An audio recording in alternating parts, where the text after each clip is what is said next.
Star Wars en direct vous est présenté en collaboration avec siteclan.net, mintinbox.net, starwarsholonet.com, planetstarwars.com, starwarsuniverse.com, Star Wars Geeks Québec, le Space Trash Show, ainsi que Génération Star Wars et Science-Fiction.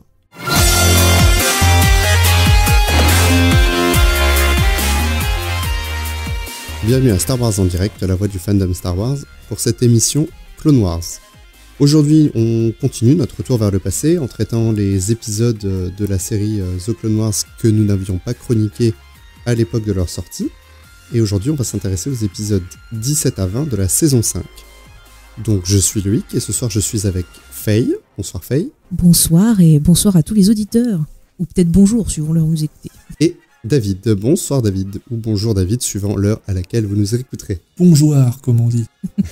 Alors, avant d'entamer notre sujet d'émission, on va faire notre petit WhatsApp Star Wars. Donc, qui veut commencer ? Moi, j'ai peu de choses à dire, parce que, donc, à part la sortie du film, qui est relativement récente encore, il y a eu peu de livres, peu de BD, donc, à part donc, des rewatch de Clone Wars, peu de choses. Ah, t'as fait quand même des podcasts avec moi, attends. Oui, en décembre, alors ça... on n'a pas chômé. Bien évidemment. On n'oublie pas de mentionner ce magnifique podcast qu'on a fait. Merci aux éditeurs qui ont eu la patience de nous écouter. De 5 heures. Oui. On était enflammés. Bah, vous avez fait presque aussi bien que 24 FPS, ce qui, je trouve, est pas mal quand même. Merci. Merci, ouais. Ah, c'est vrai qu'en décembre, de mon côté, ça a été pas mal podcast. On a pas mal parlé Star Wars entre Mando, le film. On a fait Rebels aussi avec David. Donc c'était ça qui m'a surtout occupé, en plus des visions du film et compagnie. Bah écoutez, moi je vais vous rejoindre puisque j'ai fait pas mal de... Voilà, j'ai regardé les épisodes pour faire les émissions Clone Wars. Je rattrape mon retard sur les livres parce que j'avais du mal à m'y mettre. Et puis il se trouve que je suis un peu arrêté en ce moment, donc j'ai un peu plus de temps. Donc j'ai pu finir Maître et Apprenti, Mort au vif, et je suis en train de finir le second de Throne. Au final, ce sont des lectures très plaisantes. Ces deux livres que j'ai terminés, j'ai passé un bon moment. Alors, dans le cas des deux, pour moi, je trouve que ça met du temps à démarrer pour l'intrigue. Mais une fois qu'elle est démarrée, voilà, je trouve que franchement, je suis vraiment pris dans le truc. Mention spéciale pour Mort au vif, l'apparition de l'ingénieur, ça démarre, mais après c'est lancé, c'est vraiment prenant. Si vous n'avez pas lu ce livre, franchement, je vous conseille vraiment. J'ai passé un bon moment de Star Wars. Ouais, mais il était très sympa ce Mort au vif. Ouais, franchement, je pense que même c'est un livre que je pourrais relire parce que l'ambiance était vraiment là. Ouais, ça. C'est Last Shot en VO, si je me trompe pas. Tu confonds pas avec l'autre ? Non, tu confonds. C'est pas avec Last Shot ? Mort au vif, c'est celui sur Solo Jeune avec Kira voilà. et tout ça. Oui, celui... Soit tu parles de Baroud d'honneur. Oui, Baroud d'honneur. Exactement. Mais que je n'ai pas pu finir. Most Wanted. Ah, c'est Most Wanted. Un de mes préférés également, effectivement. Maintenant que je refais le lien, on découvre plein de choses sur Kira. Et ça, oui, effectivement, excellent ce Mort au vif. Voilà, et puis bon, au sujet de mon WhatsApp, nous avons enregistré avec Francis des émissions de littérature récemment, qui sont donc malheureusement visiblement perdues, puisque j'ai eu un problème d'ordinateur entre-temps, puisqu'il a subi une chute, et le disque dur ne m'a pas permis de récupérer les fichiers. Donc dans les émissions, voilà, cette semaine, nous allons réenregistrer ces deux émissions, ce qui est un peu rageant, parce qu'elles étaient... Forcément, la deuxième fois, ça peut être mieux, parce qu'on est peut-être un peu plus concis, mais en même temps, il n'y a pas la fraîcheur de la découverte et de partager son avis, etc. Et ça, c'est quand même assez dommage. Ouais, condoléances, disque dur. Ouais. C'est voilà, la vie des podcasteurs, malheureusement. Ouais, voilà, la vie. Exactement, mais c'est vrai que c'est rageant pour toutes les personnes qui participent à l'émission, parce qu'on a déjà dit toutes ces choses-là. Enfin bon, voilà. Donc, dans nos plus récentes émissions Star Wars en direct, il n'y a pas donc ces deux émissions littérature. Par contre, vous pouvez retrouver un épisode consacré à toute l'arche narrative du retour de Dark Maul, qui a été enregistré par Julien et Jean-François. Donc, il s'agit des épisodes 1, 14, 15 et 16 de la saison 5, où je donne également mon avis. puisqu'il s'agit, puisque l'épisode 7 est pour moi le meilleur épisode de toute la série, avec Insidious à son paroxysme. Et puis également, dans les émissions qui viennent de sortir, qu'est-ce que c'est être fan dans les années 90 par Sylvain et Sébastien Galano, où voilà, vous allez retrouver une discussion entre deux grands enfants, voilà, qui redécouvrent leurs premiers souvenirs de Star Wars. Qu'est-ce que c'était d'être fan de Star Wars dans les années 90 ? C'est vraiment une émission que j'ai trouvée très intéressante et bien sûr elle appelle à des suites qui arriveront dans les prochaines semaines. Notre serveur Discord est toujours actif, bien sûr, où vous retrouvez notre communauté et les lives quand nous en faisons. Un petit point sur notre nouvelle boutique. Donc sur le site Star Wars en direct, section boutique, vous serez redirigé vers la boutique Redbubble, qui vous permettra d'acquérir de nombreux produits Star Wars en direct que Danis s'efforce de mettre en place au fil des jours, avec des produits vraiment très intéressants, de nouveaux t-shirts, des mugs avec plusieurs logos, donc de quoi satisfaire tout le monde. Voilà, vraiment il y en a pour tous les goûts. Il y avait un magnifique t-shirt inspiré de la gamme Lego Espace qui a été retiré mais qui devrait normalement revenir bientôt.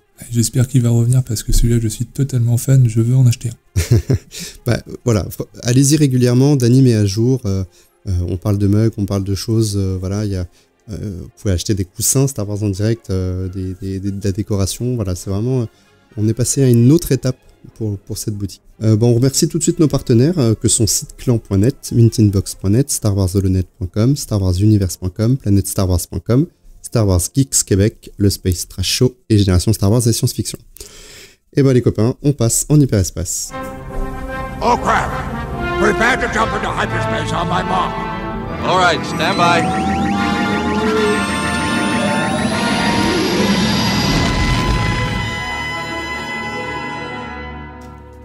Voilà, nous attaquons nos épisodes. Donc, alors, on a décidé de procéder d'une autre façon que d'habitude. Nous allons redécouper cette arche en deux parties, tout simplement parce que on peut y voir deux blocs marqués qui nous permettront un peu de rentrer dans les détails sans que ce soit trop fouillis. Donc, on commence avec l'épisode 17 où sur Cato et Nemoidia, Anakin et Ahsoka sont attaqués par des séparatistes.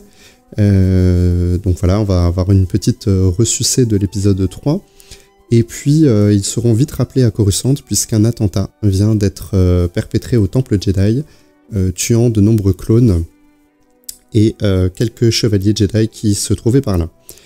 Donc l'enquête va tout de suite commencer et s'orienter vers les réseaux extrémistes anti-guerre, on va dire pacifistes.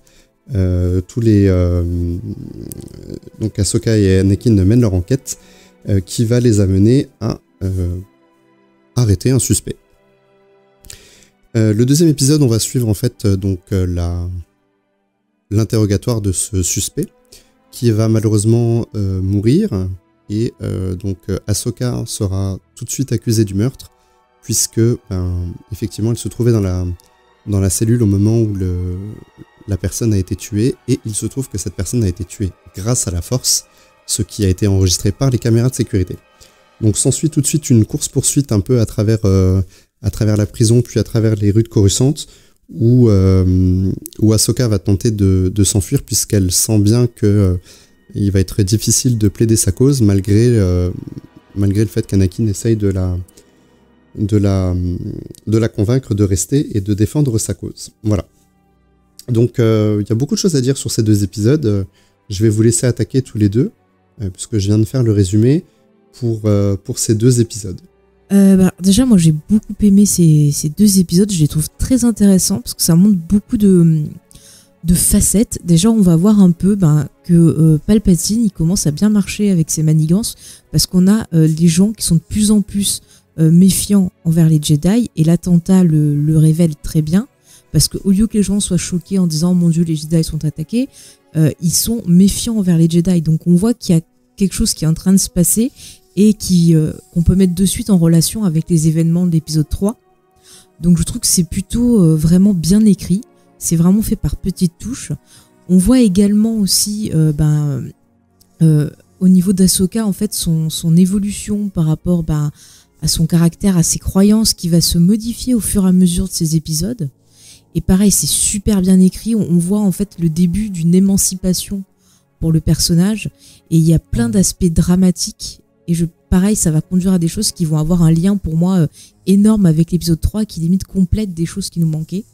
Et puis il y a toute une ambiance, une ambiance policière, thriller d'enquête, avec des complots. On a même des références carrément, je trouve, à la série Le Fugitif, surtout dans la deuxième partie. Totalement. Ah oui, c'est vrai. Ah, moi, c'est vrai.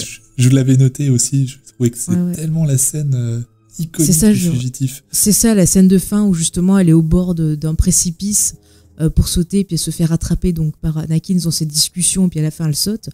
C'est totalement Le Fugitif. On revoit la même chose même dans le film, voilà, le Fugitif. Puis ce côté ne pas être cru, être poursuivi pour quelque chose qu'on n'a pas fait. Enfin, je trouve que vraiment l'ambiance est bien gérée dans cet épisode. Voilà, pour dire un peu globalement, avant de rentrer un peu plus dans l'analyse, je vous laisse donner votre avis. En plus, pour Le Fugitif, normalement, le coupable, c'est le manchot. Et dans Star Wars, des manchots, on en avait plein. Et pour le coup, c'en est pas un. J'y avais pensé aussi. Non, mais un superbe épisode. Franchement, on voit bien que cette saison, à chaque saison de Clone Wars, on a eu une montée en puissance de la réalisation et au final de l'argent qui a été investi dedans. Il y a de super effets, il y a des mouvements de caméra, l'action est hyper puissante. Du coup, comme l'épisode 3 était sorti, on a aussi donc les références avec les buzz droïdes. Moi, je trouve au final que là, ils sont plus intéressants que dans le film. Ouais. Dans le film, ça fait un peu anecdotique. Là, il y a une vraie utilisation. Et puis, ce personnage d'Ahsoka, qui a totalement évolué. Rappelez-vous de la saison 1, ou même du film, où on la découvre et on la déteste un peu. Et là, déjà, rien que le début de l'épisode, on recentre Ahsoka. Elle est déjà plus le Padawan un peu effronté et un peu maladroit. Là, elle est presque à pleine puissance de son contrôle. Elle arrive à sauter sur un vaisseau en marche, sortir Anakin qui, lui, c'est lui-même qui est dans les vapes, on dirait Giles pour le coup, pour les fans de Buffy. Et donc voilà, donc c'est Ahsoka qu'on va vraiment... moi, c'est à ce moment-là que je trouve qu'on l'aime le plus. Et puis, on verra épisode suivant. Et cette course-poursuite qui est quand même superbe, avec aussi, je crois que c'est déjà dans celui-là, il y a les tirs de rayons paralysants. Oui. Qui sont quand même assez sympathiques. Oui. On les a pas assez utilisés. Donc c'est bien. On les remet là. Ouais, tout ce complot qui est vachement bien pensé. Le fait qu'elle soit filmée, et donc du coup on utilise les images, c'est hyper crédible, ça c'est un truc qu'on aurait pu voir aussi chez nous. Donc, complètement. De superbes épisodes. Mais tu vois, ça m'a fait penser un peu à des séries genre 24 heures chrono, ou tout ce qui est post-2000 ans, où tu avais ce côté justement complot, découverte, des gens qui ont pensé ne pas pouvoir faire quelque chose contre l'État, et ben en fait, on les accusait. Enfin, il y a toute cette ambiance un peu parano qui commence à sortir dans l'épisode. Et j'ai vraiment, ça m'a vraiment plu. Puis aussi, ce qui est intéressant et qui va se développer par la suite, c'est que les persos féminins qu'on va voir dans cet épisode sont des persos féminins jeunes qui remettent en question cette société quelque part, enfin ces croyances imposées par les Jedi et par la société en elle-même. Et du coup, on a un combat, tu vois, vieillesse contre jeunesse, avec le fait que peut-être l'ordre Jedi et la société n'évoluent pas assez vite et vont se faire bouffer parce qu'ils ne comprennent pas le monde dans lequel ils vivent. Et ça va être vachement plus accentué après sur les derniers épisodes, mais on a le début de cette question qui apparaît sur ces 2 premiers épisodes et je trouve ça super intéressant. Ahsoka, c'est la meilleure, elle avait tout compris. Voilà. Ouais, ça. Au final, Ahsoka, c'est la meilleure, alors qu'au début, on n'y croyait pas. Donc il faut croire en ces personnages. Mais oui. Quand Ahsoka arrive, enfin, on disait que certaines fois, on avait de la chance d'avoir dans la série Star Wars, peu importe que ce soit Clone Wars, Rebels ou autre, un développement de personnages et qui prennent le temps de développer un personnage. Et c'est ce qui s'est passé pour Ahsoka en fait. Ahsoka, on vient de la suivre pendant 5 ans. Elle avait déjà, je crois, grandi un petit peu dans la saison 4, enfin je veux dire visuellement parlant. Oui. Oui, il y a eu le changement de costume aussi. Il y a eu le changement de costume. Et là, en plus du changement visuel, on a une évolution de sa personnalité. Voilà, elle a besoin de se détacher. Pour moi, la pierre angulaire qui m'a complètement conquis avec quand j'ai vu les épisodes à l'époque, c'est le 2e épisode. C'est justement celui avec la course-poursuite et cette ambiance qui est vraiment très sombre. C'est une ambiance très film de guerre nazie, les années 40, machin, il fallait s'échapper, etc. On a vraiment l'ambiance de l'Empire galactique qui se met en place. On l'a pas dit, mais les bâtiments, le style des bâtiments, le style des prisons, c'est un nouvel espoir. Oui, c'est vrai. On ne croira plus déjà à la République. On n'est plus déjà dans la République, on est dans l'Empire. Tarkin qui est déjà un peu le procureur, qui est un procureur anti-Jedi, donc qui commence à se détacher lui aussi des Jedi. Et puis, ce que j'ai vraiment apprécié, c'est la mise en place, comme tu disais, Faye, du sentiment anti-Jedi qui va mener à ce que Palpatine puisse faire son coup d'état sans que personne ne se pose de questions. Alors ça, c'est un lien qu'on ne peut pas tout à fait faire si on n'a pas lu le livre de la novélisation de l'épisode 3. Parce que dans le film, ce n'est pas adressé. On va dire que c'est très sommaire et que ça aurait bien mérité 2-3 minutes supplémentaires, je pense. Mais effectivement, c'est pas très clair dans le film, je suis d'accord. Non, dans le film, c'est pas clair. Dans le livre, c'est beaucoup plus explicite puisque Palpatine démarre un enregistrement avant que les Jedi pénètrent dans son bureau et qu'en fait, il va diffuser cet enregistrement au Sénat. Ensuite, en disant, vous voyez, je vous avais dit, les Jedi, il fallait pas leur faire confiance, blablabla. Et comme, voilà, dans ces épisodes-là, parce qu'on peut aussi se poser la question et se dire, dans la trilogie originale et entre l'épisode 3 et l'épisode 4, pourquoi personne n'a jamais voulu prendre la défense des Jedi? En fait, tout simplement parce que la guerre des clones a émoussé, a érodé l'image du Jedi à travers la galaxie. Dans ces épisodes, le Jedi, il est vraiment responsable de tout. Il est accusé d'impérialisme, quoi. Il est pro-guerre pour le grand public. Et du coup, voilà, c'était vraiment intéressant. Mais il s'est noyé. En fait, le public pense qu'ils sont tournés le dos à leurs préceptes. Et puis, ce qui est intéressant aussi, c'est que l'épisode nous montre un peu les bas-fonds de Coruscant. Et du coup, on voit qu'il y a des gens qui crèvent la dalle, qui vivent dans la misère et tout. Et on comprend très bien qu'ils soient contre les Jedi parce qu'ils vont se dire nous, on galère, on souffre à cause de la guerre. Et eux, ils nous l'imposent alors que on pourrait faire la paix, ça suffit maintenant et tout. Donc, ça accentue encore cette grogne contre les Jedi. C'est ça. Alors que les Jedi ont une certaine légitimité à vouloir défendre cette République, et pourtant la République ne leur est pas reconnaissant. C'est assez intéressant. Et d'ailleurs, c'est dans le jeu Jedi Fallen Order, il y a des notions un petit peu, ça reprend, vu que ça se passe après, le travail de sape de l'Empire sur l'ordre Jedi, comme quoi justement, c'est eux qui avaient déclenché la guerre, c'est eux qui voulaient contrôler tout le monde. Donc, ça complète ce plan de Palpatine de manipulation. Et d'ailleurs, je voudrais attirer votre attention quand même sur les deux petites phrases qu'on a sur ces deux épisodes, c'est en début d'épisode. Pour l'épisode 17, on a parfois le plus petit doute peut ébranler la certitude la plus puissante. Là, je trouve que ça montre très très bien ce qui se passe avec les Jedi. Et sur le deuxième épisode, c'est le courage commence par la confiance en soi. Et là, pour moi, c'est totalement ce qui se passe avec Ahsoka. Elle va prendre le courage parce qu'elle va s'affirmer en tant que personne et affirmer tout ce qu'elle a appris, toutes les expériences qu'elle a vécues. Ça va lui permettre de trouver le courage de prendre sa défense pour elle-même et puis par la suite pour affirmer ses propres croyances et se détacher un peu de ses Jedi. C'est une relation un peu père-fille avec Anakin quelque part qui va pas se briser, mais elle va prendre sa distance, ce qui est normal aussi parce qu'elle devient adulte. C'est ça. Et on peut comprendre Anakin, mais effectivement, à ce moment-là, il ne la soutient pas. Et en même temps, comment la soutenir, lui qui est empêtré dans sa place dans l'ordre. Si, il la soutient. Il la soutient. Il essaye de la soutenir. Parce qu'il lui dit qu'ils vont se battre ensemble. Mais en fait, on a aussi dans ces épisodes, je trouve, les prémices, encore une fois, de Vador. Oui.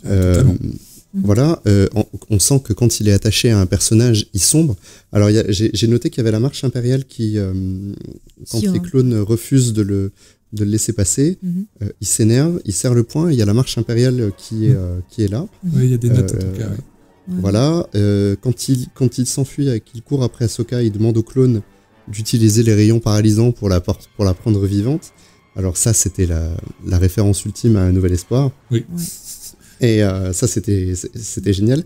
Et alors moi, il y a un truc visuel que j'ai noté dans ces épisodes et qui me... alors ça marche très bien pour ces 2 épisodes, et puis après ça marche un peu moins pour les 2 autres. Mais encore que... en fait, le premier épisode finit sur un crépuscule, et le 2e épisode se déroule la nuit. Et ça, ce sont des épisodes qui parlent des Jedi et de la chute, en fait, de leur aura. Et quelque part... Pour moi, j'y vois vraiment une analogie de la chute de l'ordre Jedi, et j'ai trouvé, enfin, ça c'est à mon sens, et j'ai trouvé que c'était vraiment comme dans l'épisode 3, où au fil du film, la lumière s'éteint et puis l'obscurité apparaît. On a un peu, je trouve, cet état d'esprit dans ces deux épisodes. Ah oui, je suis totalement d'accord avec toi. C'est voilà. vraiment... Et du coup, ça pose bien une ambiance. Voilà. J'avais noté de magnifiques effets de fumée d'ailleurs. Ouais. Ça va avec ce que tu dis aussi. Il y a la fumée, il y a l'orage, enfin c'est super fourni comme épisode. Ouais. Mais en plus, je trouve que ces épisodes, enfin pour moi, ça me rend encore plus logique l'épisode 3, parce que avec ce que vit justement le petit Anakin, on comprend pourquoi lui après aussi va remettre en question, parce que là il voit sa Padawan qui est injustement accusée, il voit qu'ils ont des pouvoirs mais les gens les détestent aussi. Enfin, tu comprends qu'il y a cette cassure qui s'agrandit encore plus en lui.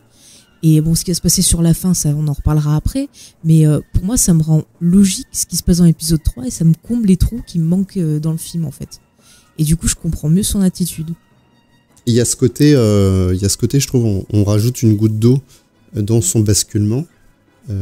Et c'était intéressant d'avoir ce personnage qu'effectivement, on ne va pas tuer à la fin de ces épisodes et qui va pouvoir revenir parce que tout le monde s'est dit, mais s'il a une apprentie, qu'est-ce qu'elle est devenue? Est-ce que c'est lui qui l'a tuée? Est-ce qu'elle est vivante, etc. Et ça, c'était super intelligent. Ouais.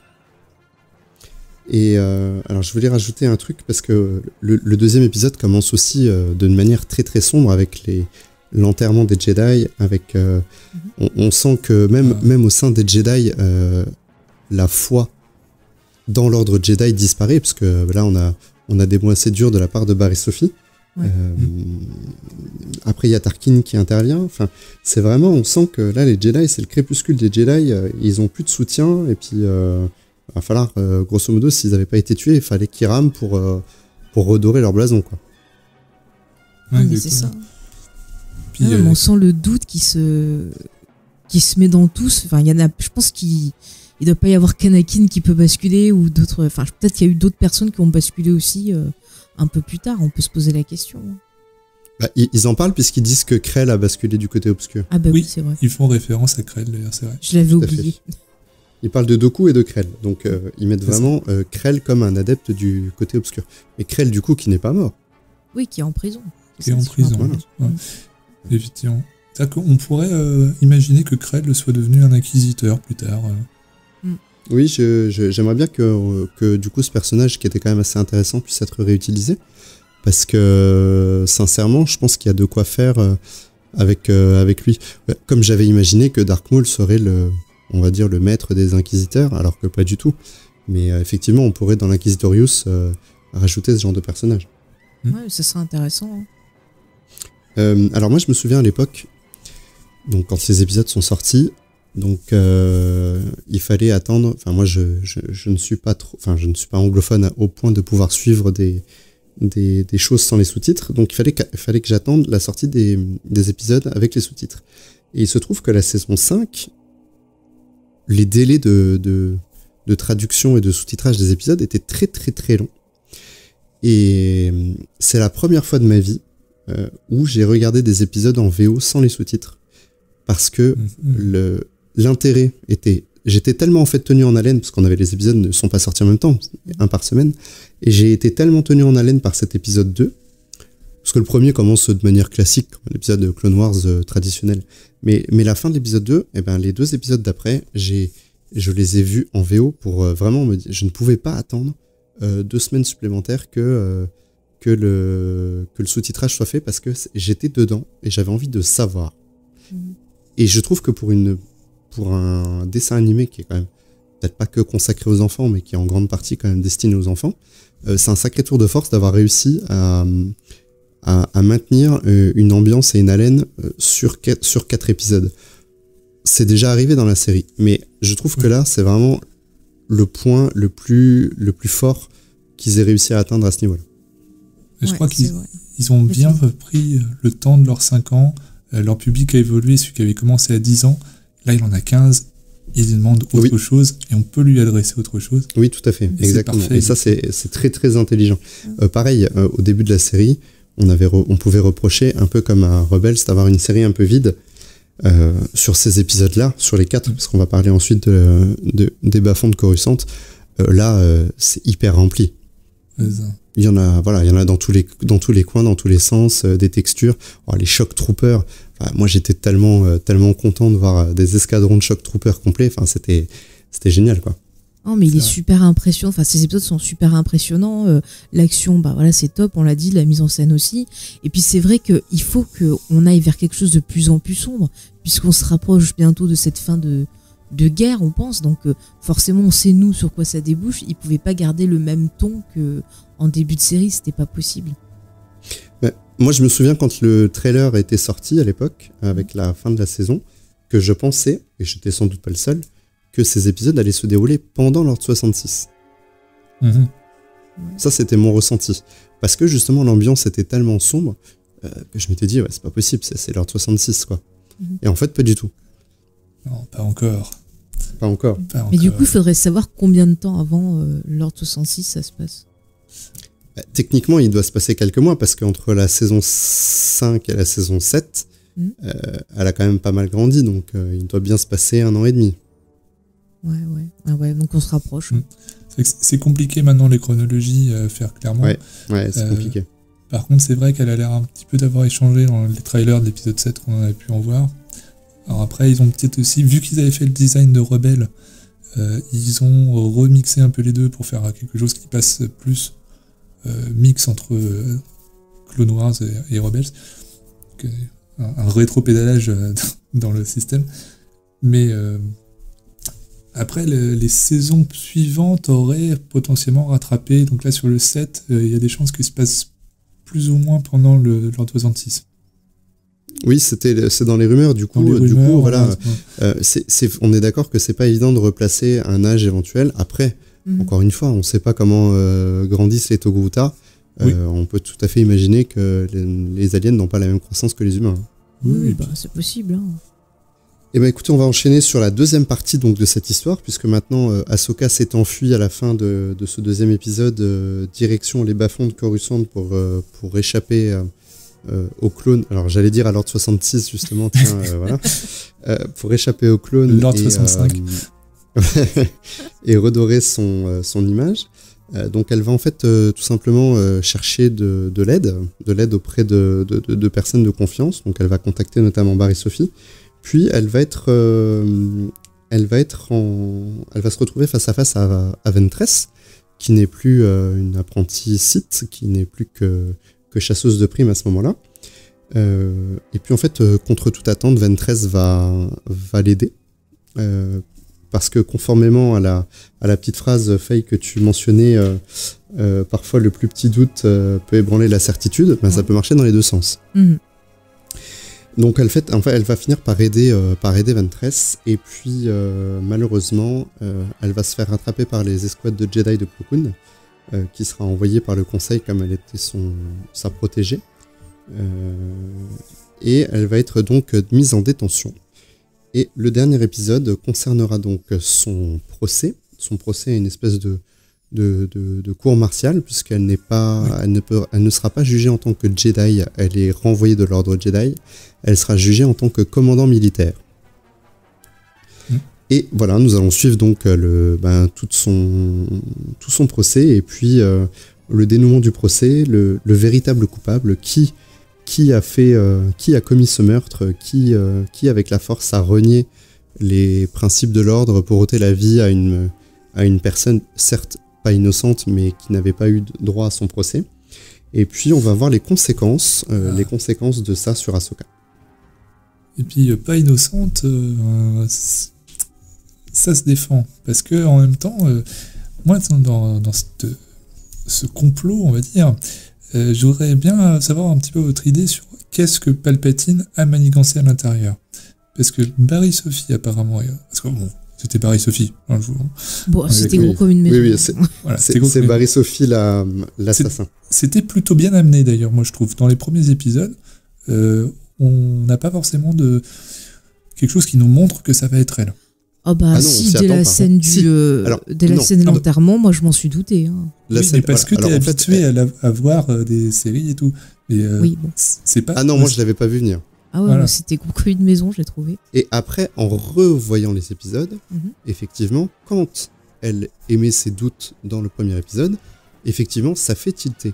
Mais quand tu regardes, enfin moi, quand j'ai regardé les épisodes pour la première fois, oui, c'était une scène comme une autre qui montrait que C'est ça. les Jedi, c'était dur, que c'était dur pour tout le monde, y compris pour les apprentis, qui, Ouais. nani. Et ils font, Effectivement, ils font référence à des vieux épisodes où ils étaient bloqués dans un char. Ouais.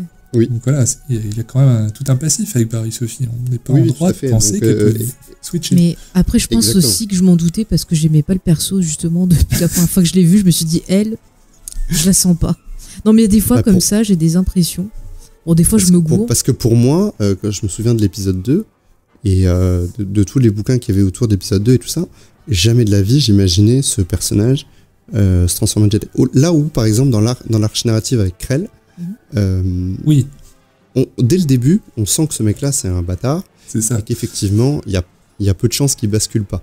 Ouais, ouais. Lui, il a même déjà. Voilà, à se demander basculé. comment... Oui, il a déjà basculé, à se On demander imagine comment ça tout de se fait que le suite, Conseil Jedi l'avait pas révoqué, quoi. Voilà. Mais là, non, on sent qu'elle est en colère. Elle est peut-être en colère parce qu'elle le dit. Moi, j'ai perdu la personne avec qui je m'entraînais au sabre depuis longtemps. Mais il n'y a pas ça, c'est une réaction normale qu'aurait pu avoir n'importe qui. Mais personnellement, c'est vrai que je me suis pas dit, tiens, c'est elle la coupable. Moi, je me suis dit, elle est louche. Puis quand elle était là tout le temps à essayer, oui, je vais vous aider, oui. Enfin, je sais pas, je trouvais que sa façon de faire, c'était bizarre, genre, où êtes-vous et tout. Enfin, après, c'est peut-être parce que j'ai l'habitude de voir plein de trucs Ouais. policiers, mais c'était des mécanismes, tu vois, que je me suis dit, ouais, elle est trop confiante, quoi. C'est obligé que Bah, c'est quelqu'un qui soit Pour te autour d'elle. rejoindre, Mhm. je pensais que moi, c'était Anakin qui était derrière elle et qui la manipulait, enfin, pas la manipuler, mais Mhm. qui l'avait utilisé en taupe parce que c'était son ami pour essayer de retrouver Ahsoka. D'accord. Ça aurait pu. Ouais, ça aurait pu, hein, ça aurait pu. Un mécanisme classique d'une série ou d'un film policier. Mhm. Ouais, c'est ça. Oui, et puis souvent, tu as quelqu'un que tu vas soupçonner parce qu'il a toute l'apparence du coupable, mais c'est un faux truc pour détourner ton regard. Mais là, dans l'épisode, bah, on nous met Ahsoka en coupable, mais on n'a pas quelque chose d'autre à côté pour nous dire, ah bah non, en fait, c'est cette personne-là, et à la fin, avoir un coup de théâtre, quoi. On reste sur Ahsoka qui cherche, et c'est vrai qu'on se dit, ça peut être que quelqu'un qui est autour d'elle. Et quand tu vois Ventress, tu te dis non, ça peut pas être Ventress, c'est vraiment trop simple. Et il faut vraiment que ça soit un truc qui la touche. Donc, Bah, moi, j'ai eu le doute parce que le fait justement d'avoir introduit Ventress, je me dis, ah oui, ok. Bon, bah, on a eu déjà cette histoire pas mal de fois, ça va être Ventress, etc. Et puis, le fait que Ventress ait un comportement différent de la Ventress qu'on connaissait, après, tu te dis, ah ouais, ben non, peut-être c'est pas elle et tout ça. Donc, même si à la fin, Anakin se combat contre elle, moi, je trouve que le combat entre Anakin et Ventress, il est super intéressant. Parce que grosso modo, en fait, elle lui met plein la gueule qu'il est aveugle, quoi. mais oui. Oui. Mais Ventress, c'est totalement un miroir d'Ahsoka. Et elle a vécu la même chose, elle aussi. C'est ça. Elle a ses croyances qui ont volé en éclats. Bon, elle, c'était du côté obscur, mais ça a volé en éclats et elle s'est affirmée. Elle a pris sa propre destinée en main. Et finalement, bah, c'est un beau parallèle avec Ahsoka. Et quand elle rencontre justement Anakin, elle lui met en face, mais t'es aveugle, tu vois pas qu'elle a évolué, qu'elle est grande, qu'elle prend ses décisions, et que tu vois pas que ce qu'on te dit c'est n'importe quoi. Et du coup, encore une fois, on a un autre personnage féminin qui voit clair. Alors, je dis pas que c'est un épisode féministe, mais je trouve qu'il y a quelque chose de très intéressant quand même dessus, parce qu'on a vraiment des femmes qui, encore une fois, bah, sont clairvoyantes, qui voient les choses, qui décident d'évoluer plus vite. Et je trouve qu'on peut même, tu vois, le rassembler par exemple à Padmé, qui par son boulot de sénatrice essayait un peu de changer les choses aussi, bon, qui va se faire avoir, mais on retrouve vraiment tous ces personnages forts de l'univers Star Wars. Et souvent, les femmes, je suis désolée, je vous le dis, messieurs, elles ont tout compris avant vous. Voilà, c'est comme ça. C'est ça, Star Wars. Donc ne gueulez pas, mais c'est vrai. Non, mais Non, mais les personnages féminins de Star Wars sont extrêmement intéressants, justement pour ce qu'ils mettent en lumière d'incohérences. Et voilà, c'est valable dans les films et c'est valable aussi dans les séries. Et puis, il faut voir aussi qu'il y a une personnalification du côté de la guerre, tout ça, c'est que des mecs. Et du coup, on s'attache plus aux personnages féminins qui, du coup, eux, vont être les plus pacifiques, les plus anti-guerre. Elles vont avoir plus de recul. On dirait pas au premier abord, mais voilà. Ça va encore plus renforcer que l'Empire, c'est Tarkin, quoi. C'est ce genre de mec avec des bollocks, quoi, au maximum. Hyper carré, hyper militaire. Mais c'est ça, c'est cette jeunesse, quelque part aussi, cette évolution de l'univers qui se rend compte que forcément, les vieux trucs, ça peut pas marcher. Et Tarkin, c'est un vieux truc, et oui. Et voilà. Et lui, forcément, oui, c'est un conservateur. Voilà, c'est un conservateur. Donc il faut développer, il faut utiliser le passé, pas le rejeter, mais l'utiliser et évoluer avec et voir comment on peut, tout en s'appuyant dessus, évoluer, créer des choses, s'améliorer. Et c'est un peu ce que nous montre Ahsoka, ce que nous montre Ventress d'une autre façon, et ainsi de suite. Voilà. Et alors du coup, Barry Sophie, on est d'accord, c'est elle qui a organisé l'histoire des robots qu'elle a filé à le Jacquard. Ouais. Mais du coup, Palpatine, là-dedans, il a fait quoi ? Est-ce qu'il a profité de l'occasion ? Est-ce qu'il a créé l'occasion ? Moi, je pense qu'il a rien fait. Moi, je pense que... Est-ce qu'il profite de l'occasion, en tout cas, ça c'est sûr. Clairement, au procès, il commence bien à enfoncer le clou dans les Jedi, tu vois. C'est ça. Pour moi, le fait qu'Ahsoka elle se fait exclure, ça peut être une idée de Palpatine. Qu'il a glissé à Tarkin, ou Tarkin a eu en même temps, mais... Ah oui, ça c'est sûr, puisque la demande, elle vient de nous devons la juger, ça ne peut pas être le Conseil Jedi qui va la juger parce que le procès ne sera pas honnête. Donc, pour la juger, il faut la faire passer devant le tribunal militaire. Finalement, c'est le seul moyen de la juger, sinon il faudrait la juger en tant que simple citoyenne devant une cour normale. Et le fait d'avoir cette manigance, Palpatine sait très bien que ça va planter un clou dans le cœur d'Anakin, un clou supplémentaire. Et à mon avis, c'est pas anodin que ça soit justement Ahsoka qui a été choisie pour être un faux coupable. C'est parce que, quelque part, je pense que Palpatine, il a dû, par des moyens ou autres, un peu suggérer de l'utiliser elle, parce qu'il savait très bien que ça allait atteindre Anakin, parce que non seulement ça atteint sa relation avec elle à la fin, puisque elle va le quitter, ça atteint ses croyances avec les Jedi, parce qu'il voit les Jedi qui sont censés être son clan, sa propre famille, enfin ce que tu veux, qui vont même pas la défendre, ils vont direct la virer en disant vas-y, va faire ton procès, ils essaient même pas de lutter. Et c'est quand même choquant, et pour lui et pour Ahsoka. Moi je comprends qu'à la fin elle s'en aille. Moi je vois pas comment Palpatine aurait pu glisser à Barriss ce genre d'idée sans que Barriss ne tilte non plus que c'est bizarre qu'un mec lui demande de charger non, mais si elle fait partie, elle a l'air de faire partie d'un groupe justement qui est contre Jedi pour la paix. Peut-être que Palpatine a un homme ou une taupe à lui dedans, tu vois. Peut-être. Quelqu'un qui justement serait familier de ce personnage et qui lui aurait dit mais tu sais, j'ai vu que tu parlais avec elle et tout, franchement vu ce qu'elle a dit, qu'on m'a rapporté et tout, ça serait bien que tu l'utilises, tu vois, discretos, parce que je pense que Palpatine il fait jamais rien tu vois, lui-même il prend toujours des chemins détournés pour poser ses petits cailloux tranquilles. Oui, ça c'est sûr. Puis on voit pas tout non plus on suit Anakin et Obi-Wan au final, et bien sûr Ahsoka. Barriss, elle a peut-être rencontré le comte Dooku aussi, et au détour d'un combat, il lui a lancé quelques idées insidieuses. C'est ça. Ouais, c'est possible, franchement. J'aime beaucoup quand, sur Barriss, quand elle a récupéré les sabres de Ventress, Anakin lui dit « T'aurais dû t'en débarrasser », et elle fait « Non, je trouve qu'ils me vont bien ». Oui, la couleur me va au teint. Oui, ça c'est plutôt amusant.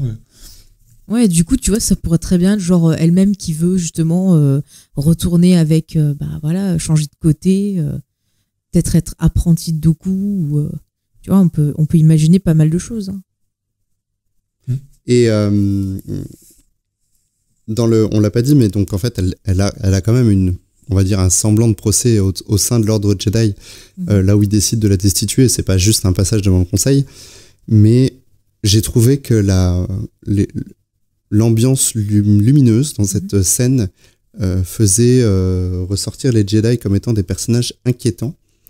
Et du coup, je trouve que ça marchait vraiment bien avec le reste de l'ambiance des 3 épisodes parce que vraiment, l'objectif, c'est de nous détruire les Jedi dans ces épisodes et de nous montrer que ce sont des gros enfoirés. Ouais. Mais moi, ça m'a un peu fait penser, je crois que c'est dans Superman 2, au début, quand il y a le procès de Zod, où tu as ces espèces de voix inquiétantes et de lumière là, qui le condamnent à être enfermé dans une autre dimension. Et ça m'a fait penser justement à ce côté-là, en fait.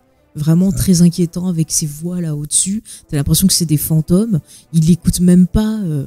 On voit qu'ils sont dans leur truc. Ils essayent même pas de voir en utilisant la force ou autre si elle dit la vérité. Enfin, ils l'ont vu évoluer et tout. Ils écoutent même pas ce qu'elle dit et c'est direct. Donc de toute façon, on fait style qu'on fait un procès, mais on a déjà décidé qu'on allait te virer parce que bon, voilà, sinon notre. De toute façon, c'est une mascarade. Ouais. Oui. Ils ont pas le choix. Ils n'ont pas le choix. Le Sénat demande à ce qu'elle soit exclue pour pouvoir être jugée militairement. Donc, ils n'ont même pas la possibilité de la défendre. Le conflit d'intérêts est trop fort, en fait. Ouais, ils essayent même pas de se rebeller ou de se remettre en question. On voit à quel point ils sont soumis et que Lord Jedi, franchement, on voit que ça devient de la pacotille. Enfin, du coup, ils sont empêtrés dans leurs procédures et leurs codes et là où va leur devoir, pour eux, c'est logique. J'ai trouvé une référence visuelle par rapport à cette scène. C'est la première série Clone Wars, celle qui était en dessin animé 2D. Dans les derniers épisodes, on voit un passage d'Anakin de Padawan à Chevalier. Et il y a un peu cette ambiance, cette couleur, cette lumière qui vient par au-dessus, éclairer les visages un peu inquiétante. Alors que là, c'est un contexte qui est totalement différent, puisqu'au final, c'est pour lui donner son titre de chevalier. Oui, son titre de chevalier. Justement, pour rebondir là-dessus et pour aller dans le sens de ce que je disais tout à l'heure, moi j'ai trouvé une autre référence à Vador dans le combat entre Anakin et Barriss Sophie. Donc voilà, on l'a pas dit, mais donc Anakin découvre que Barriss est la personne derrière tout ça, donc ils vont se battre. Il va y avoir 2 sabres laser rouges contre 2 sabres laser bleus. Alors moi j'adore ces mix de combat au sabre laser un peu inédits. Et puis ils vont continuer le combat un peu dans les couloirs du temple, ensuite sur une des terrasses. Et puis à ce moment-là, en fait, les coups que porte Anakin à Barriss, pour moi, la façon dont ils sont portés et la puissance qu'il a dedans, ce sont les mêmes coups que Vador utilise dans l'épisode 5 ou dans l'épisode 6 contre Luke, quoi. Moi, j'ai vraiment trouvé cette similitude. Moi, j'ai reconnu Vador à travers les coups d'Anakin. Mais on sent bien la colère quand même d'Anakin quand il se bat contre elle. Voilà, on sent qu'il a les boules pour Ahsoka et que vraiment, ça va péter. Il vrille totalement. Moi, je trouve que, comme tu l'as déjà dit, Faye, pour moi, c'est plus crédible le retournement d'Anakin dans l'épisode 3 au regard de ces épisodes-là que du film lui-même. Oui. C'est vraiment ça. C'est d'autant plus dommage qu'il n'y ait pas eu de référence. Alors on sait pourquoi, parce que la série a été faite après, mais le fait qu'il n'y ait pas de référence très très légère, Maître Skywalker, c'est tout, au fait que sa Padawan était déchue, parce que quand on ouvre l'épisode 3, il s'en est remis, quoi. Ouais, on a l'impression. Ouais. Alors qu'en fait, non. Voilà. Alors qu'en fait, non. Heureusement, la blessure, elle est forte. Mais c'est vrai que de toute façon, là, on est vraiment au crépuscule de la galaxie. La preuve, pour la salle d'audience du tribunal militaire, c'est une salle de style impérial. Pour moi, quand on a la phrase dans l'épisode 3, Palpatine a la main mise sur la justice, on a un peu l'exemple ici aussi. Ouais. Et toute cette mise en scène, où en plus c'est lui, en tant que chef suprême de l'armée, qui est en plus le juge à ce procès, effectivement, ce mec, il a posé son emprise partout, et ça justifie encore plus ce qu'il y a dans l'épisode 3, quand effectivement Anakin aurait dû comprendre ce que Mace Windu lui disait, parce que la preuve, c'est que t'as vu le procès qu'il devait y avoir pour Ahsoka, c'était aussi un procès de pacotille, le procès militaire, donc il y a aucune raison il y aurait aucune raison que ça se déroule autrement pour le procès de Palpatine. Il n'y aurait pas eu à la fin Anakin qui ramenait la vraie coupable. Ahsoka, pouf. Elle était condamnée à mort. Ah oui, non mais c'est scandaleux, quoi. Et c'est pour ça, en plus, Ah, pardon, vas-y, David. Non, je voulais dire, Anakin arrive vraiment juste au dernier moment. Palpatine était en train de finir sa phrase pour la condamner. Ouais. Bah, d'ailleurs, on se demande si ça le... Enfin, moi, l'impression que j'avais, c'était qu'il était dégoûté, quoi. Ah, mais oui, totalement. Hein. Ça, Pour moi, le reste du plan, c'était aller jusqu'au bout. Parce oui, c'était exécuter Ahsoka et C'est ça. récupérer Anakin derrière pour continuer à faire le travail de sabre. Et je pense toujours dans cette idée de on en profite. Une exécution à la place publique d'un Jedi, ça aurait fait assez classe dans son plan. c'est Ah oui, clair. je pense que oui. Je pense que sur le parvis du temple Jedi, il y avait Ouais. quelque chose à faire. Ouais. Là où il y avait les manifs dans le premier épisode. Ouais, Là où mais il dans brûle un les sens, sabres après dans la BD. ouais, mais dans un sens, rien n'est perdu pour lui, puisqu'Ahsoka s'en va à la fin, donc il a quand même Anakin qui est déprimé, peut-être qu'il va le réconforter, genre oh, pauvre petit, tu vois. Il est content parce qu'il est triste, mais après c'est aussi intéressant parce que moi je trouve que Anakin il voit Ahsoka un peu comme sa fille quelque part, et du coup encore une fois on va avoir un parallèle avec l'épisode 3 parce que quand il apprend qu'il va être père, et ben c'est là que ses peurs ressurgissent, qu'il a peur de perdre sa femme, de perdre peut-être ses gosses et tout, et du coup paf, parallèle avec Ahsoka qu'il a perdu, donc traumatisme, et donc hop on comprend pourquoi il réagit comme ça, plutôt que de se dire ah ben c'est un petit con là qui râle toutes les 5 minutes, excusez-moi pour le gros mot, vous le couperez, mais voilà, là c'est plus logique, on voit que c'est déjà quelqu'un qui a déjà perdu une personne avec laquelle il avait un lien, voilà, père-fille, et il se dit ah merde, excusez-moi, mercredi je vais reperdre encore peut-être voilà mon autre famille, donc du coup on comprend vachement son traumatisme, enfin toute la portée dramatique de cette fin d'épisode, c'est un scandale qu'on puisse pas, je sais pas, refaites un tournage de l'épisode 3, j'en sais rien moi, c'est Et, des images. Pour appuyer ce que tu viens de dire, le fait que Anakin reçoit une place au conseil sans avoir le titre de maître, Ouais. Pour moi, il y a aussi ça à prendre en compte, le fait que il n'a pas terminé la formation d'Ahsoka, et normalement, dans les récits qu'on avait déjà, pour devenir maître, il fallait former un apprenti. C'est ça. Or, il n'a pas réussi, on lui rappelle quelque part qu'il n'a pas réussi, on le met face à son échec, et on lui donne une place sans lui donner le titre de maître. Et ça encore une fois, tu vois, quand tu revois le film en ayant ça en tête, tu te dis ah bah oui, hop on comprend. C'est une injustice de plus parce que là on vient d'en traverser plusieurs qui vit. Alors c'est pas lui qui est directement touché, mais il le vit comme s'il en était le destinataire aussi. Donc voilà, on rajoute encore une pierre à une pierre à une pierre. Ah, ça. Palpatine, il profite de tous les coups. C'est ça. Ah mais c'est clair. Et on n'a pas beaucoup parlé quand même des bas-fonds de Coruscant. Donc là on était au niveau 13-12. Donc j'ai beaucoup aimé la référence qui était donc à l'époque le fameux jeu qui a été avorté, Star Wars 13-13, qui devait se passer dans les bas-fonds de Coruscant. C'est là qu'on voit des Lot 4, donc je sais pas si vous les avez notés aussi. Ouais. Voilà. Moi j'étais surpris. Voilà, j'étais surpris de me dire, moi non plus, je m'en rappelais pas. C'est comme, voilà, certainement la première apparition du Lot 4 qu'on a vu apparaître dans Rebels après. Et j'ai trouvé que ces bas-fonds, ils étaient vraiment vivants, ils étaient vraiment crédibles. Les couleurs néon qu'on retrouvait un peu dans l'épisode 2, mais avec un côté beaucoup plus sale, beaucoup plus cracra. Ça fonctionne vraiment bien. Et quand je pensais quand Obi-Wan dit la cantina c'est le repère des malandrins les plus infâmes de toute la galaxie, c'est parce qu'il se souvient pas comment c'était sur Coruscant. Hein. Je pense il a pas dû y aller souvent. Voilà, il a pas dû y aller souvent. C'est Anakin qui y va d'ailleurs, c'est même pas Obi-Wan. Ouais. C'est Anakin qui va. Ouais. Oh, je pense que si on reprend toute la série, Obi-Wan a dû y faire peut-être un ou deux Alors passages. d'un certain point de vue, il y est peut-être allé, voilà. C'est son excuse de toute façon. Donc, Après, le mec est pas capable de se souvenir qu'il a vu R2D2 pendant 10 ans. Donc oui, il se souvient pas des bas-fonds de Coruscant.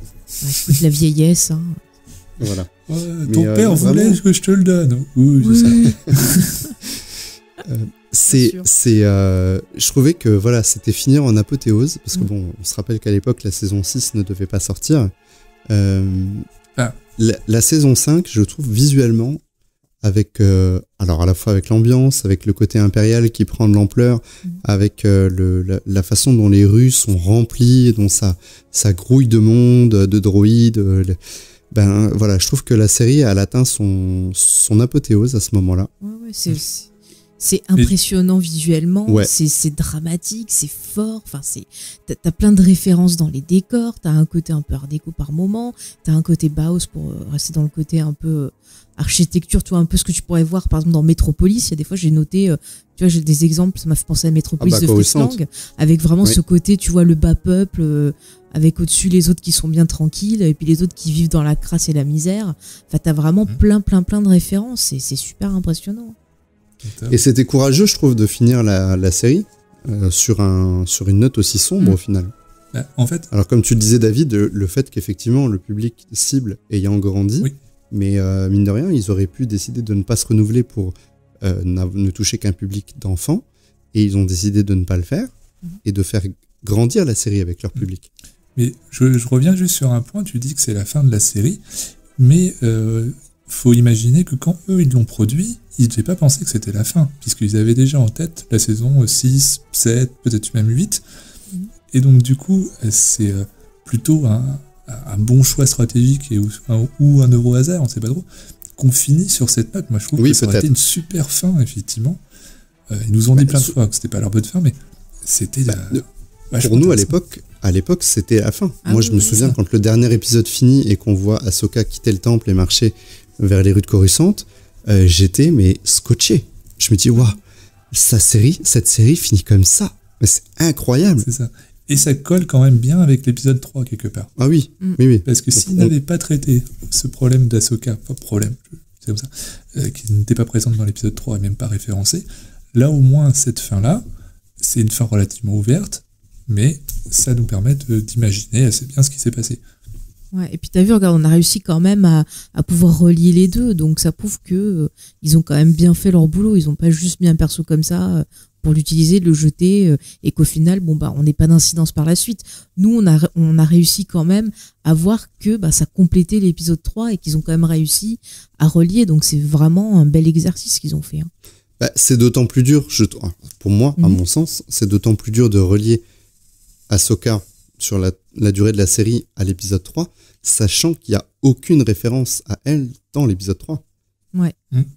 Je trouve d'autant plus dur, parce qu'il faut rendre ça crédible, et voilà, on va pas cracher sur la soupe. Enfin, pour moi, ils ont réussi à avoir ce personnage qui en plus va être réutilisé par la suite, peut-être encore maintenant, qui apparaît dont la voix apparaît dans l'épisode 9.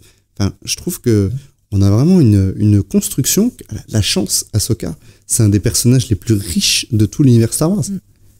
Elle est peut-être aussi riche que Vador. Ah ouais, moi c'est devenu l'un de mes personnages préférés, et pourtant je pensais pas, parce qu'au début je me disais c'est bon, elle nous saoule, et puis au fur et à mesure j'ai vraiment eu de l'affection pour elle, et ça a fait que grandir. Puis au début, moi je me disais elle est anecdotique, elle va apparaître de temps en temps, et puis de toute façon on la voit plus après, ils en parlent pas dans l'épisode 3, il y a aucune raison qu'elle devienne un personnage principal, et pourtant elle a traversé les époques. Exactement. C'est fou. Et rappelons que nous allons bientôt en France enfin avoir le droit de lire le livre qui lui est consacré. Tous les personnages secondaires n'ont pas la chance d'avoir leur livre à eux. Et d'ailleurs, Loïc, tu me fais penser, on parlait un petit peu de Ventress. Je trouve que Ventress, dans cet épisode, n'est pas tant la Ventress qu'on a connue dans les autres épisodes de Clone Wars, mais beaucoup plus la Ventress que celle du livre. Voilà, dans Dark Disciple. Tout à fait. Que j'invite bien entendu tout le monde à lire si ce n'est pas fait. Dark Sombre Disciple était à l'origine une arche narrative de la série Clone Wars qui devait être produite, alors, peut-être en saison 6, qui allait nous présenter la fin de son histoire et puis celle de Quinlan Vos. C'est vraiment... Alors moi je me souviens quand j'ai lu le livre que j'avais vraiment des plans et le style de Clone Wars dans la tête. Ah oui.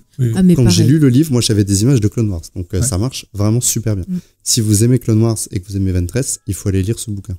Mais même quand j'ai lu Ahsoka, moi j'imaginais pareil, le style Clone Wars et tout, enfin je voyais le truc, enfin non, j'ai vraiment bien aimé aussi le bouquin d'Ahsoka. Si vous arrivez enfin à le trouver en français, moi je vous le conseille, je trouve que c'est un bon épisode de Clone Wars. Avril, voilà. Ouais. Ça s'en vient.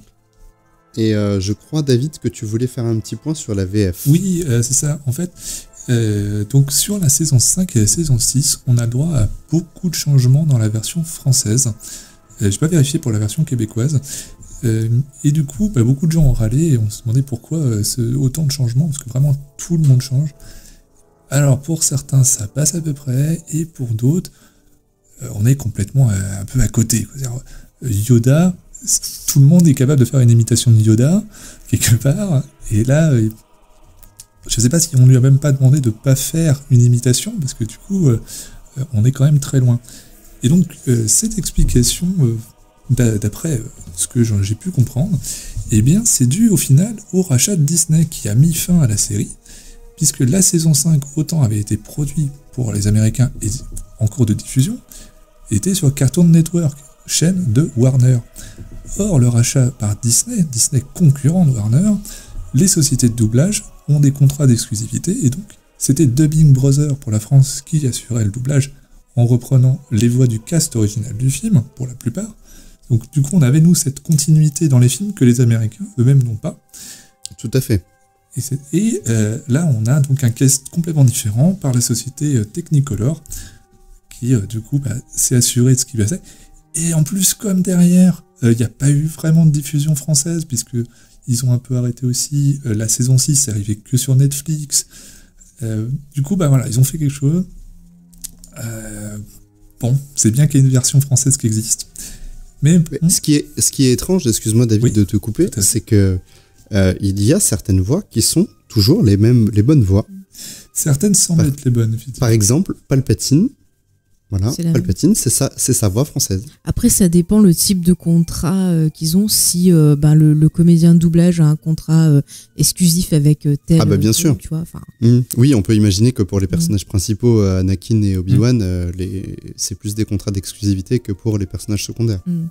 Exactement. Bon, après, le jeu des acteurs, ça dépend les personnages. Il y en a, ça va, mais il y en a d'autres...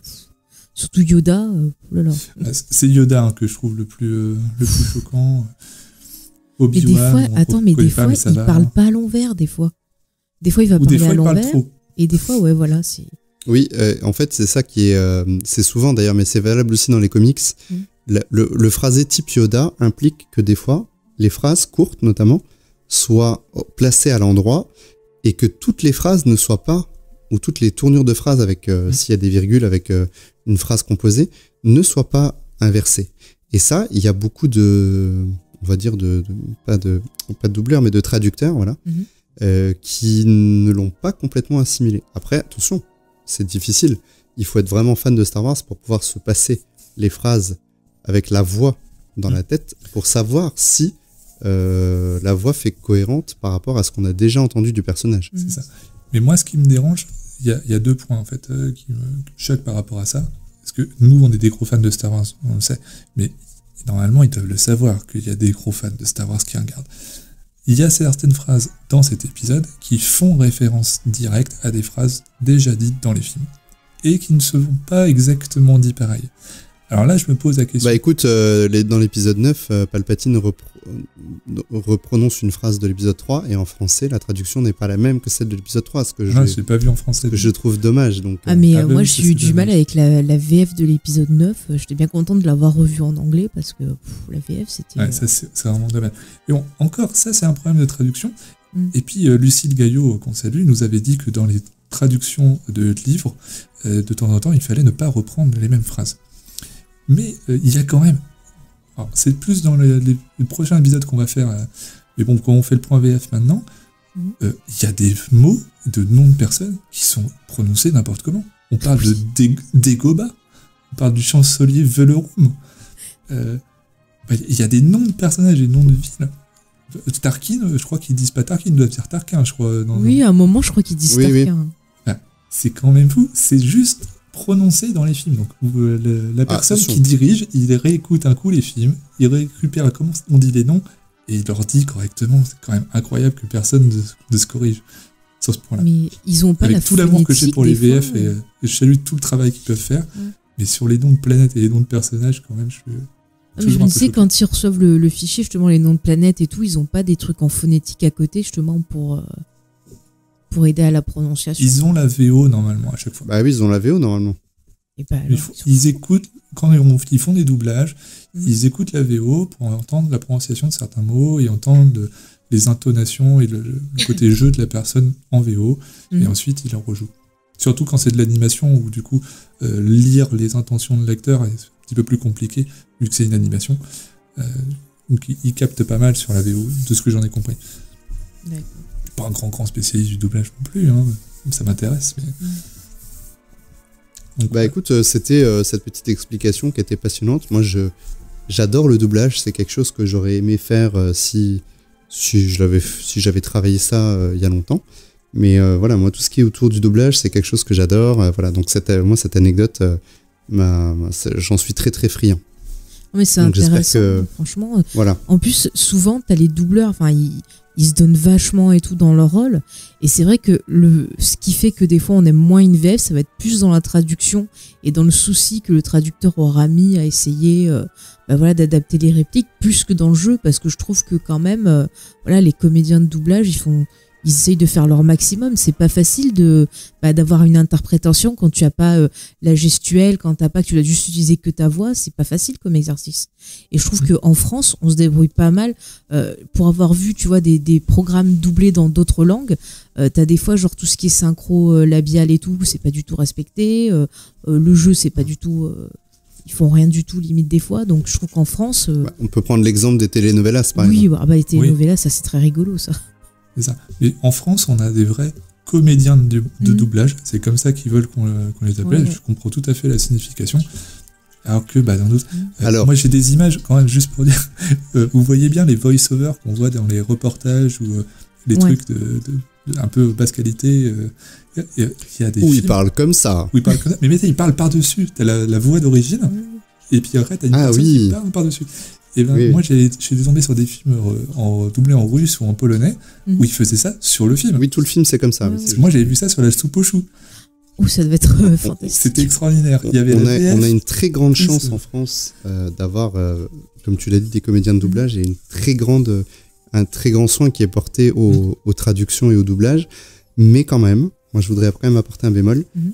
c'est que il y a quand même une baisse au fil des ans. Mhm. Voilà. Même sur des films de l'ampleur de Star Wars. Et encore, sur des films comme Star Wars, sur des films comme Marvel par exemple, je trouve que ça reste très correct. Mhm. C'est pas fou, mais ça reste très correct. Par contre, dès qu'on descend de 2 étages sur certains types de films, sincèrement, ou même en série télé, les séries télé, voilà, c'est vraiment le parent pauvre. Alors qu'à l'époque, il y avait un soin apporté même aux séries télé. Souvenez-vous des doublages de K2000 ou de Magnum. Enfin, il y avait rien qui dénotait, que ce soit au niveau du vocabulaire ou au niveau des comédiens. Et il y a quand même, je trouve, une perte. Alors, à mon avis, à mon sens, ça doit être dû aussi au raccourcissement des délais qui doivent, C'est ce que j'ai cru voilà, comprendre. et des aussi. budgets, Oui, voilà, c'est ça. qui doivent pas aider. Mais c'est vrai que c'est dommage parce que, alors, la VF par exemple d'Un Nouvel Espoir, on peut en discuter sur les traductions non, sur des approximations très douteuses, Chic Tabac, le Millennium Condor, etc. Par contre, au niveau du vocabulaire et de la synchronisation labiale, je trouve qu'on est vraiment très très haut dans la qualité. Ah quoi. oui, puis même le jeu des comédiens, je veux dire le comédien Ah qui oui. double Harrison Ford, mais j'adorais cette voix. Enfin, Ah oui. Même Tarkin, il y a quelque chose.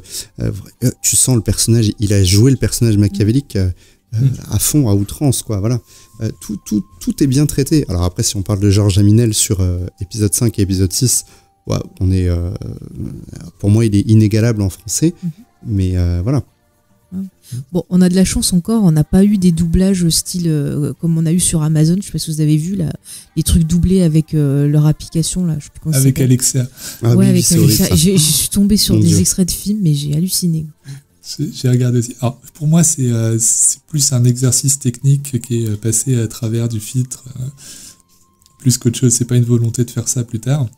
Bah, Et j'espère. puis, non, mais et puis sinon, potentiellement, je peux comprendre que ça peut avoir un intérêt, mais il faut par contre pouvoir laisser une possibilité de le faire par des comédiens. Juste dans le cas de trucs extrêmement obscurs, on n'aurait que des sous-titres, et pour les personnes malentendantes, qu'on leur propose que le sous-titre soit lu par une synthèse. C'est le seul cadre où je veux bien l'accepter. mais absolument pas à l'imposer, parce qu'apparemment, le problème sur ces vidéos d'Amazon, c'est que en plus c'était le seul choix de audio possible. Oui. Ah ouais, c'est fou, Oui. hein. Oui, c'est un peu fou. Alors, on va maintenant faire notre... Je voulais dire, Oui. par rapport Vas-y. à la VO, on avait dit que les comédiens étaient pas revenus. J'ai lu que, notamment le Anakin, on n'a pas demandé aux comédiens de faire la VO sur Clone Wars. Parce que pour les accords... Ah, tu parles des acteurs. Les acteurs acteurs. du film, c'est ça. Les acteurs du film, Mhm. souvent ils sont pas contactés parce que ils ont des agendas d'acteurs de films, c'est pas des comédiens de doublage et tout, Oui, et donc puis, on les à mon rappelle avis, pas ils n'ont pour- pas le même budget non plus. Hein. et des questions de budget. Voilà. Bah oui. Bon, en même temps, l'acteur qui fait Anakin, je pense qu'il avait le temps, hein. Et apparemment on lui a même pas demandé. Bah, à l'époque de l'épisode 3... Matt Lander fait du très bon boulot, donc. Oui, oui. Il y avait sincèrement, à mon avis, il aurait pris aussi cher que sur son cachet du film. On était encore très peu de temps après le film. Il a fait 2-3 films, il n'était pas encore si perdu de vue que ça, quoi. Ça. Et Obi-Wan, Anakin, Ewan McGregor serait pas revenu à mon avis pour très Je pense cher pas. aussi, donc c'était pas possible. Mm. Et donc par contre, bon espoir pour la prochaine saison, la saison 7, qu'on retrouve certaines voix qu'on avait sur les saisons précédentes, donc l'équipe de Big Brothers, puisque dans l'épisode 9, on a des voix qu'on entend, et ce sont bien ces voix-là, et dans Rebels également, certaines voix sont revenues. Donc du coup, je pense que là maintenant, on est assuré d'avoir une certaine qualité. Eh ben, écoutez, on va noter cet arc narratif. On le avec, note, si vous avez... Ouais, moi j'aime bien qu'on donne des notes, ça donne des bonnes références à nos auditeurs, parce qu'on a souvent... on se rapproche souvent plus d'un avis que de l'autre, et du coup, si là, on a tous été emballés par cette histoire, si vous deviez lui mettre une note sur 20, quelle serait la note? Voilà. David. Alors, en global, moi je vais mettre 19. Parce que franchement, tous les épisodes font complètement leur job. L'épisode enquête, c'est un vrai épisode d'enquête. L'épisode de poursuite, c'est un vrai épisode du fugitif. Le procès, et pareil, il y a toute une pression dessus. Tout est bien construit, tout est vachement bien joué. Donc vraiment excellent épisode. Et qui aura été une très bonne fin à la série Clone Wars. Faye. Bah écoute, moi je vais rajouter un point de plus que David, je vais mettre 20 parce que Ahsoka je l'aime trop. Voilà, donc elle a 2 points supplémentaires. Non mais c'est vrai, je trouve que c'est une bonne fin pour cette saison, ça aurait été une bonne fin de série aussi. Il y a vraiment de l'intensité, il y a du stress, une belle ambiance, plein de références. Non vraiment, je me suis régalée et voilà, pour moi c'est parfait.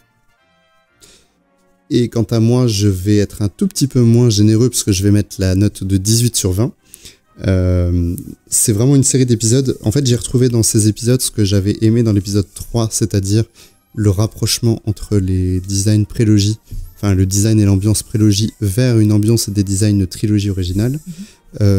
Pourquoi il est un tout petit peu moins, ma note est un peu moins élevée que vous, parce que l'épisode 3 pour moi est le moins intéressant. Je suis moins fan des courses-poursuites, même si j'adore la richesse visuelle de ce qu'on nous a proposé. Ce qui reste quand même une très bonne note, 18. Oui, bah c'est après, très, très voilà, je pense que certaines autres arches narratives auraient bien aimé avoir 18, mais C'est ça. non. Clin d'œil Padmé, clin d'œil Jar Jar. Oh bah, même le prochain épisode dont on parlera, ma note va être beaucoup beaucoup moins généreuse. Attention, je spoil. Et donc voilà, ça sera pour notre prochaine émission, et c'est ça qui va conclure celle-ci. Cette édition de Star Wars en direct Clone Wars. Donc merci à vous deux. Merci Faye et David. Est-ce que vous pouvez indiquer à nos auditeurs comment ils peuvent vous joindre sur Internet? Moi, vous pouvez me retrouver sur Twitter, sur FayeFanel, ou sinon sur James et Faye pour tous les autres réseaux sociaux. Voilà.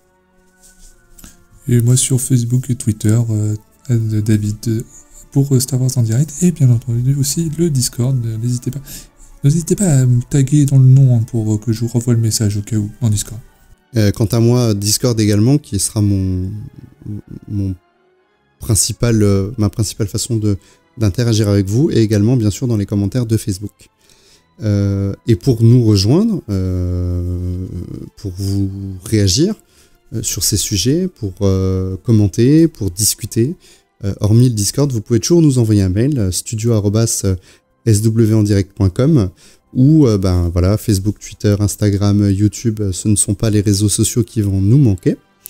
Au planning de nos prochaines émissions, donc nous allons bientôt enregistrer une émission sur une arche narrative de la saison 6 de Clone Wars, qui va terminer notre rattrapage des épisodes dont nous souhaitions parler. La suite donc de la série Être fan de Star Wars, qui sera consacrée cette fois-ci aux années 2000, et puis donc les 2 émissions de littérature que nous allons bientôt réenregistrer avec Francis. N'oubliez pas de nous rejoindre sur notre serveur Discord, participer à nos enregistrements live, discuter avec d'autres fans comme vous, et montrer vos couleurs. Voilà, allez faire un tour du côté de cette magnifique boutique. Envoyez-nous, si vous avez acheté ces objets, envoyez-nous des photos, mettez-les sur les réseaux, qu'on puisse les partager, qu'on puisse vous voir avec ces objets. On rappelle qu'on est disponible sur iHeart Radio, Deezer, Spotify, Stitcher, Google Play, Google Podcast et Apple Podcast. Merci à siteclan.net, mintinbox.net, starwarsonlinet.com, starwarsuniverse.com, planetstarwars.com, Star Wars Geeks Québec, le Space Trash Show, Génération Star Wars et Science-Fiction, d'être toujours nos partenaires. Et de la part de Faye, David et moi-même, merci d'avoir été à l'écoute de Star Wars en direct, la voix du fandom Star Wars, et que la force soit avec vous.